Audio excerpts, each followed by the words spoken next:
An0maly. Yes, sir. Rapper, commentator, internet creator. This is the conversation I would love to have because I would love your opinion on this. The blending or melding of art and then commentary is like a difficult thing. What's your perspective on that?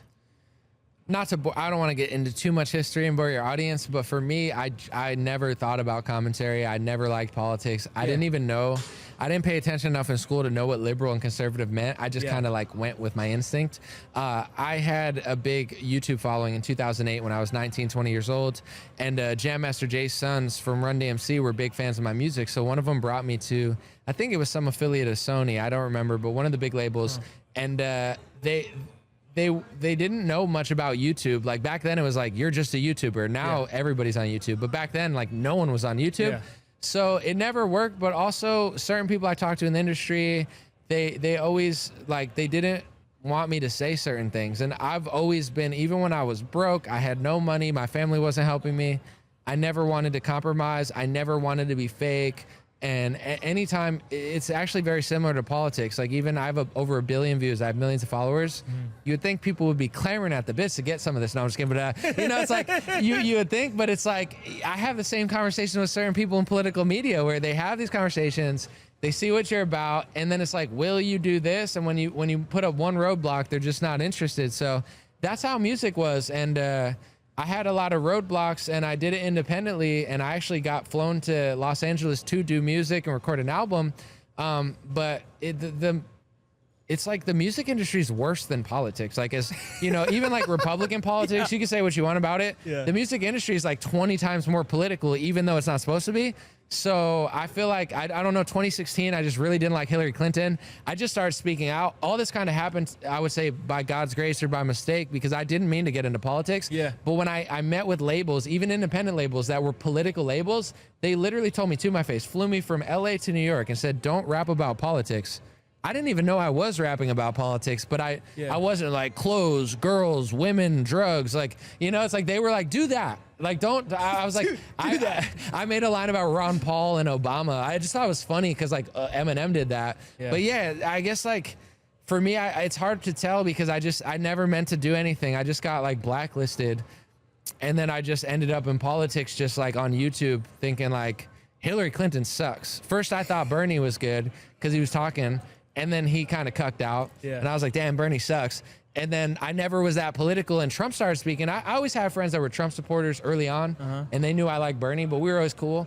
And when I watched the debates, like I was never a liberal. I was more of like into deep diving. And when I heard Trump talk to Hillary, I was like, dude, Trump's kind of cool. Like, he's kind of talking about conspiracies and stuff. He's saying the wars are fake. George Bush sucks. I was like, I'm listening, you know, so. It was a weird transition, but it was all unintentional, and I'm very grateful. But yeah, it's hard to really say because they blacklisted me before I ever had a career. Before it got started. Yeah. So I mean, I'm fairly passionate about this, but I also wonder how, like, let's call it conservatives. They just put a label on conservatives, make better art. Our art sucks. Right. Like it's all of these like hokey Christian movies, and I'm not trying to trash the Christian movies, but there's no mass appeal to that. I wrote that movie, by the way. No, really? I'm wow. You should be fired. They were right to blacklist you, and I'm glad you're poor. I was kidding. You're probably not poor. My family wrote that movie. No, that's funny. But you know what I'm saying? Like there's all these movies about just, you know, nonsense, but. I mean, I can go along as to why I think they're bad and they're failing, but how does like, and I don't want to get finicky with the labels, but like conservatives, how do conservatives make good art again? It's tough because what I've experienced is like, they like you when they could kind of label you. Like I was on Fox News one time, right? And when I was, my family was thrilled because they're like, my mom thought I was broke. I was doing well, but she's like, you finally made it. I was like, I told you I was doing well, but she doesn't pay attention to the internet.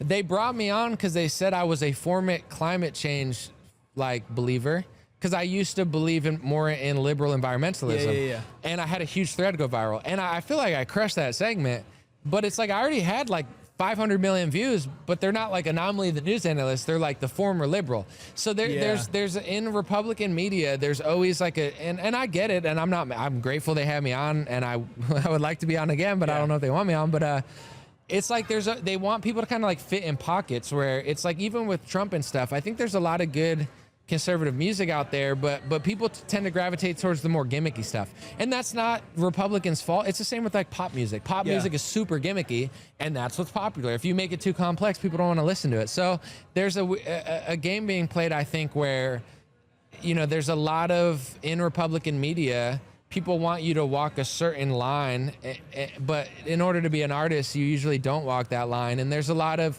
even in our side, you know, I would say, I don't know if I would call it donor influence, or even like, say like Trump, he's super popular. So if someone makes a Trump song, people love it, but, you know, they're not looking for like conservative songs that go a little deeper.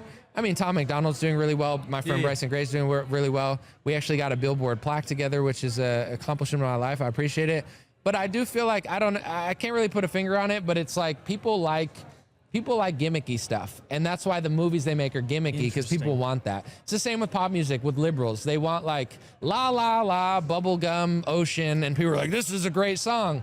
You know, I don't know, I can't explain human nature, but people love like simplistic stuff. If I came out and said, I'm a former liberal that was a rapper that's right wing, it's more appealing than me being like, I'm conservative, but I'm not on board with this.